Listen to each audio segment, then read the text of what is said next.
All right, if you plan to fly or walk into a federal building anytime soon, better make sure you have a real ID. Yeah, the enforcement day for Real ID is this week, and KTBS 3 Sydney Lane has more on that. Sydney? Real ID goes into effect on Wednesday, and the last month has been a rush of people trying to make sure they are prepared.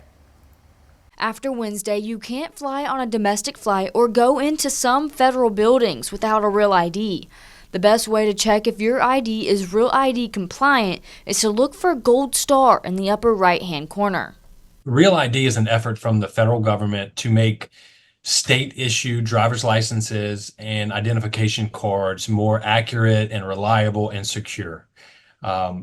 So we in Louisiana have been issuing Real ID licenses and ID cards since 2016. To get a Real ID, there are a few documents you need to have when going to the Office of Motor Vehicles. But for most people, it's either a birth certificate or a passport and 2 proofs of residency. That could be a utility bill, a bank statement, anything with your current address. It could even be your current driver's license if that address is current and valid. In April alone, Louisiana issued around 100,000 Real IDs. April was a record-setting month for us in terms of transactions over the counter in the field offices and at our privately owned business partners, the public tag agents.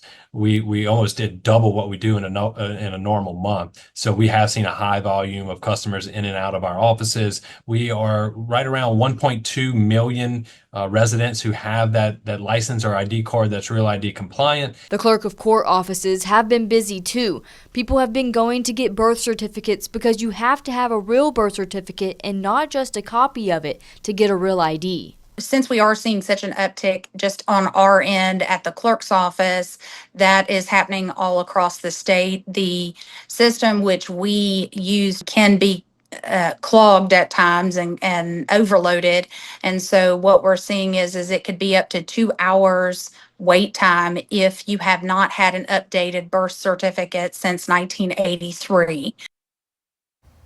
People under the age of 18 do not need a Real ID to fly when with a parent or guardian. A passport can also be used instead of a Real ID at airports.